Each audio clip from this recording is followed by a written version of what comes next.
Hey, what's up guys? This is Anthony from Anthony's Customs, and for this review, we are looking at the Marvel Legends Spider-Man and his amazing friends Spider-Man, Iceman, and FIRESTAR. FIRESTAR? I always forget her name, and it's right here on the box. FIRESTAR. I don't know why I always want to call her Firestarter. That's a different thing altogether, but I always do that. Anyway, I'm going to do this 3-pack all in one because it is essentially a 3-pack of repaints slash part swap repaints. There's not a whole lot going on here, even though I think some people are going to be interested in this. I don't think there's really enough there for me to break down and do each figure independently. So there is some interesting stuff to talk about. I am going to go fairly quickly for each figure just so that we don't spend 20 minutes on this 3-pack, or at least I'm going to try to. And I'll give you everything you need to know to decide if you want to go piecemeal on eBay or if you want to buy this from Hasbro Pulse, because this is a Pulse exclusive. Unless I've been led astray and I gave Hasbro money I didn't have to. So let's go ahead and get them off the stand and take a closer look. Alright, we are going to do each segment of the review like we normally do for a single figure, but I'm going to get all 3 of the figures done for each segment in those segments. So we're going to start with the aesthetic after we do a height measurement. This guy stands just about with his legs bent, by the way. This is exactly how he came in the windowless packaging.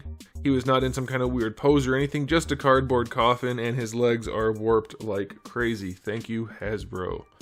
Alright, so this guy stands roughly with his legs warped about 16 centimeters, just a touch over that perhaps, and that's going to make him about 6¼ inches. Here he is up against Darwin. They are the same. They are the same figure. This is a crappy Darwin repaint with the Iceman that we already saw recently, sort of, with his head. And without Darwin's belt and hands. It's one of the absolute worst molds we've ever seen. So, we'll just set Darwin aside and look at this Darwin instead. This guy's aesthetics, it's solid gray plastic. It's not white. It's not dark gray, but it is a gray plastic. There is no paint other than the cell shading, air quote, cell shading, that's on this guy. By the way, I think I finally settled on camera settings that I like. This guy's very light, and you can see everything. He's not washed out, and it should be good. So hopefully you guys like that. Let me know if you think the camera looks nice. Okay, so he's cell shaded, sort of, but also, like, it's not great. It's probably one of the better cell shading things that we've seen. It's not cell shading, for the record. It's just a stylized paint job that sort of kind of hints at cell shading. But this doesn't look anything like the source material at all. Nothing like Iceman in this cartoon, or basically anywhere ever. He's ridiculously too skinny. The sculpt doesn't match the cartoon at all, and the head sculpt is way off. This is still a horrible head sculpt if you ask me. It is not a good Iceman head sculpt. I don't care for it. Huge chin, turned up nose, big ears. It looks like Kevin Bacon, kind of, like in Iceman form. So I don't like anything about this. It's on a horrible body, so the sculpt is not good. The paint job is not good. It's acceptable if you're going for this animated look, but neither of the other figures have it in this set, so that makes no sense at all. And there's nothing here. It's just a gray figure with a little bit of crappy paint and part swaps. There's nothing new here. So aesthetically speaking, this one's going to get a 2 out of 10. I'm going to rate each figure individually for each thing. Then I'll give you one final verdict. But yeah, the lack of accuracy to the source material is enough to throw this. Plus, it's Darwin. It's freaking Darwin. Okay, so 2 out of 10 for Iceman. Let's look at Fire Lady. Let's see, she's in yellow. That's pretty bright. She is not washed out. That's just because the yellow PVC is holding the light. I can't do anything about that. You can still see the details, like the ab lines, reasonably well, I think. Okay, that's gonna have to do. So yeah, this one's a new one. The last one of these that we got had all the old joints. This one has the pinless double jointed elbows, pinless knees, and then the bicep swivel. So that's good. There's an update here, but it features the same head and essentially the same paint job. It might be the exact same paint job. I'm not 100%. I didn't check on that.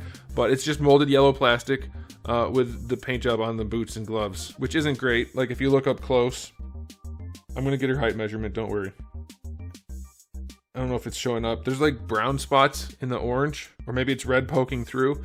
The lining is nice. Yeah, I think it is the red poking through. You can see on this side, hopefully. You can see how there's like a layer of other color in there. Doesn't look very good to the naked eye at all. But like it's lined up well enough. The fire paint job is okay in theory. And then we still have the same sort of face paint, which I think is just not good looking. These big googly cartoon-like eyes. I don't care for it. I don't think it looks very good. And she doesn't have any of the stylized paint job, except in her other head. It has kind of like the paint job from the cartoon in the hair. But here, I'll swap them for you real quick. We're not doing an accessory section yet. I'm just going to show you. This video is going to hit 20 minutes, I bet you. Alright, so yeah, this one has the semi-streaks in the hair. That actually the last release had also. So that's worth noting. But it doesn't do anything for me. For the price point, it's not good enough. I like that it has the new joints. That's nice. But it's not nice enough. Alright, so here she is up against Darwin. He can sniff her hair effectively and kiss her on the forehead. She stands about 6 1/4 inches, and that's going to make her about a little shy of 16 centimeters. So she's a little bit shorter than Darwin, but not by much. And it's redundant to do this, but she's a little bit shorter than Ice Darwin also. So she's a little bit better because she got some of the new parts, but otherwise it's still just a really cheap figure. So this one's going to get a 5 out of 10. It's all reused. Even these are reused parts. They're just new for this character. So 5 out of 10. So far, we're not exactly looking great. Now here we go. We have Spider-Man, the one that most people care about in this set, I'm guessing. And it is, as far as I can tell, a complete repaint of the Amazing Fantasy Spider-Man. The head, the body, everything. Now the body's been used, most of it, for the animated Spider-Man also, but this is, as far as I can tell, the exact same thing as the Amazing Fantasy. It has those goofy elbows and the same eyes. So if you like that Spider-Man, it's okay. Now let's go ahead and do a height measurement before we get into the other stuff, because this is kind of a big deal for this. He's just shy of 16 centimeters, and that's going to make him about, well, we'll just be generous and say 6 1/4 inches. And here he is up against Darwin. He is shorter than Darwin. He is obviously then shorter than Iceman, and he is also, well, about the same height as her. But if you count her head bump, her hair bump, he's a little bit shorter than her, and he's not supposed to be young, tiny Peter Parker. He's supposed to be the older one that's bigger. He doesn't match his source material either.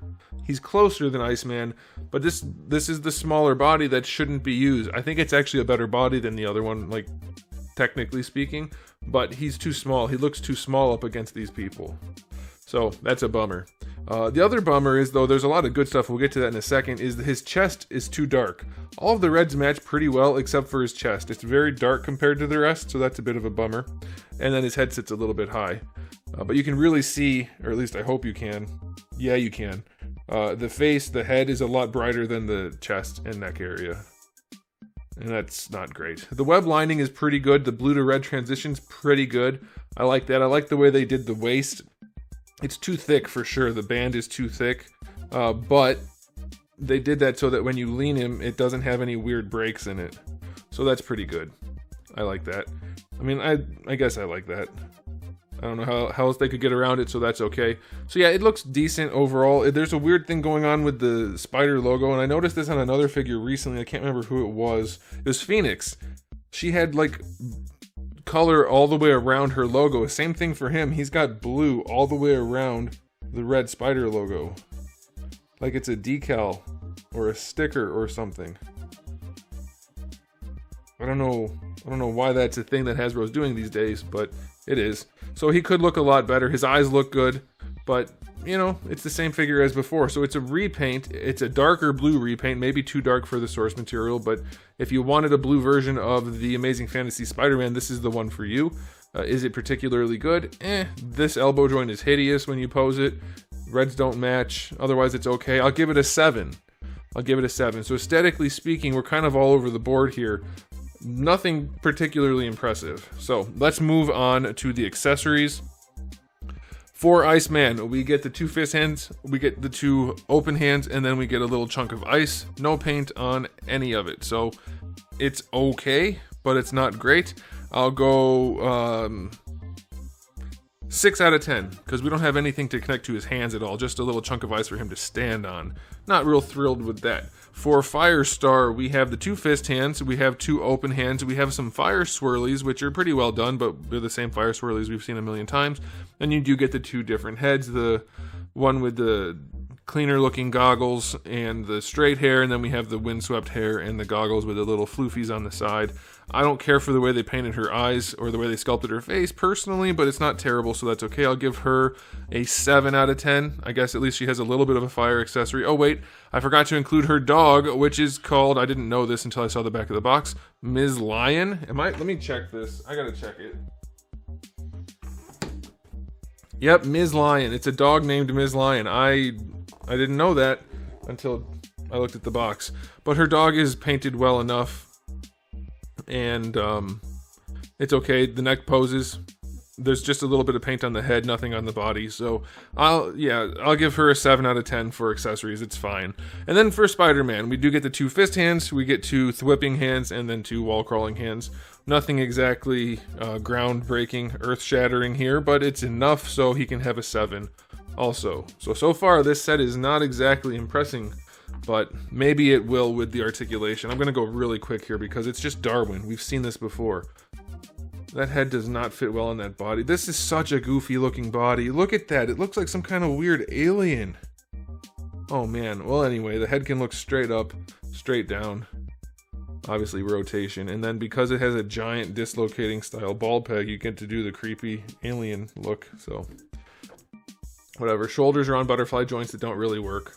Alright, we're not those, they just don't do anything. Like you can kind of force them to do a little bit. But they're effectively horrible. Terrible design. It's like they were trying to do McFarlane style Spider-Man, but didn't do a good job. Arms get up just better than horizontal. Full rotation, bicep swivel. Double jointed elbow. By the way, he has pins. The other figures don't have pins. He has pins. Wrist swivel and hinge. Ab crunch. This one requires a little bit of force. If you go all the way back, you get a giant pizza oven in there. If you go all the way forward, it takes a lot of force. And it's just like he's bending right in half. Oh man, who's making these figures? Good grief. Waist twist is fine. Hips go out to the side just to 45 degrees. Not good. Going forward, they do kick pretty high though. That's nice. They go back just a little bit, so that's okay. Thigh swivel is fine. Double jointed knee works nicely, but you can see how long the lower leg is compared to how long it should be. It should be the same length, foot and all, as this piece right here. So this should be longer, this should be shorter. Proportionally speaking, it's not good. Good range though. Ankles do go all the way back and all the way forward. And the ankle rocker is fine. So he gets I'll give him a 6. He should be better. His ab crunch is horrible. His neck is no good. I mean, it has range, but it's ugly. And then the butterfly joints have to really be forced to even have any utility at all. So he's not particularly good. All right. On to this lady. Well, with this hair, you're not moving the head at all. The hair goes right up against the collar and on the back, so you're not really doing much. But she features the old style neck. Not great, but let's see. Yeah, it doesn't sit too high, the head, so that's all right. Is it lollipop-ish? Yeah, there's a good deal of lollipop going on in there. But yeah, the head does wiggle around quite a bit on there. So of course you get your rotation and you can lean it all the way forward and break the neck if you want to because of that lollipop. And going back doesn't really work because of the collar. For the shoulders, better than horizontal, so that is good. You get your full rotation, that's fine. Bicep swivel's fine. Double jointed elbow. Oh boy. Oh boy. I can't get it to move. Oh, you guys in your pinless joints. You guys love them, but they're not without their problems. So you get 90 degrees on one bend. Let's see if I can get the other one. There we go. So yeah, full range. So that's good. Yeah, pinless joints do look better technically, but just wait. They're going to end up loose or be too tight. Wrists have a swivel and a hinge. That's fine. Diaphragm joint. This is one of the better ones. It leans back and to the sides really well. Going forward, not very much range at all. Bringing the hips out to the side, you get pretty good range. I'll take that. Going forward, she kicks pretty high. High enough. And they go back pretty well. Thigh swivel is fine. Double jointed knee. That's pretty good. No problem there. Feet go all the way back. All the way forward, and you get a decent ankle rocker. So she's a little bit better than average for the females from Marvel Legends. So she'll get an 8. It's still not like it's impressive or anything, but she's a little bit better than average. So 8. Yeah, not great. And now it's time for Spooter Guy. It is the one that we've already reviewed before, but I'll do it anyway. He does still have a long neck and a head that sits too high. He can look all the way up. It breaks the neck a little bit, but whatever. He can look all the way down. Again, breaks the neck because lollipop syndrome. Get a little bit of attitude, not much, but some. It's not good because it's on a double ball peg, so it looks weird and unnatural. He can, of course, rotate his head side to side. Butterfly joint on this guy. Not a ton of range, just a little bit. It's there, but it's not doing a lot. The shoulders, do I have to tuck that in to get it to go? Yeah, if you tuck it in, you can get it up to horizontal, so that's okay. Full rotation, bicep swivel, that's fine. Double jointed elbow, look at this elbow joint. I don't know if I talked about this on the Amazing Fantasy. Oh my god, they left the things on him? They left the holes from the Amazing Fantasy one. Why would you use these arms on the one that doesn't have web wings? They're not even good arms. Oh my goodness, I didn't notice that until just now. But anyway, let's talk about these elbows. They made the front joint in the forearm huge. It comes all the way down to where the red meets the blue, and the pivot's really far forward, so when you move the arm, it creates a big flat sheet of plastic. And then when you use this one too and move the arm, it looks ridiculous. So not only do you have the web wing things in there, but you also have this ridiculous elbow. What the hell? They didn't even try. This should have the other arms, the ones from the animated series version. Oh, goodness. So yeah, you get decent range out of the elbow, but it's hideous, and you get the holes in the triceps. Wrists have a swivel and a hinge. Diaphragm joint on this guy. Not great, not bad. It's there. It's okay. So this is molded in red. This is painted, by the way. That's why this red doesn't match. Doesn't look good. Doesn't look right. All right, and I already showed you this. He does lean back nicely. Does lean forward nicely. That's fine. You still should have a waist twist under the hinge, which they don't have room for because of the way they designed this. But now all you can do is lean him forward and then to the side. You cannot lean him to the side other than just that little bit at the torso. You can't rotate and lean, so no good movement. Still not a good joint setup. For the hips, out to the side pretty well, not as far as I would like for a Spider-Man figure, but they're okay. Going forward, they kick pretty high. That's good. Going back just a little bit, thigh swivel. Well, that is a thigh swivel. Double jointed knee works pretty well. I'll take that. Proportioning still not great, but it's not as bad as it could be. It's pretty close. And then we get our boot swivel. If you like that, you get a boot swivel. And then the ankle goes all the way back and all the way forward, and that has a decent ankle rocker. Pretty good. So he's going to also get an 8, but definitely should be closer to like a 10 for Spider-Man, and being a basically new mold. Like, not new for this release, but it's new in terms of it's not that old. So they should have done a whole lot better. Is it one of the better Spider-Mans? Yes, but it's still not great. So much room for improvement, which I'm starting to think is cooked in there on purpose. Okay, so I said he gets an 8 for articulation. Let's do a final verdict for the 3-pack. We're just shy of 20 minutes, so I think I'm going to make it. Iceman, throwaway, trash. Why is it cell shaded and nothing else is? And it's not good cell shading. Was this meant to be part of the X-Men VHS sets? I don't get it. I don't know what's going on there. Darwin body doesn't suit Iceman. Head's not like Iceman, and it doesn't match the source material. Firestar, it's a better version of that character. Is it worth buying a 3-pack for her? I don't think so. You guys can let me know if you think so. But it's still not an impressive figure. It's just a bunch of yellow plastic with just a little bit of paint, and it's only okay as far as articulation. And Spider-Man, the fact that they left the web wing holes and those terrible elbows on this body when they shouldn't have, and it's not the right body anyway because it's too small for the source material for this 3-pack. I think this 3-pack is a giant failure. Spider-Man, I like the general look of this, but they still pooped the bed. They pooped the proverbial bed with those arms and the mismatched reds. This is so close to being one of the better Spider-Man figures, but it falls short, I think. So I'm going to give this 3-pack an overall rating of 4 out of 10. Do not buy. It's not absolutely horrible. Iceman pretty much is. This one's kind of halfway, and then this one's just a little bit better. So yeah, pretty disappointing, especially being a Hasbro Pulse exclusive at an exorbitant price. I cannot recommend you buy the 3-pack at all. Just for any reason, it's not a good buy. And even individually, they're really not. They're really not. They're going to make another Spider-Man. So just wait. Just wait for a better one. This is not it. With the armholes and the elbows and It's just not it. So there it is, guys. Let me know what you think in the comment section below. If you liked the video, please do give it a thumbs up. If you didn't, give it a thumbs down. And if you haven't subscribed, you should. I have new videos almost every single day and thousands already on the channel. So make sure you come back for all of that. In the meantime, keep collecting.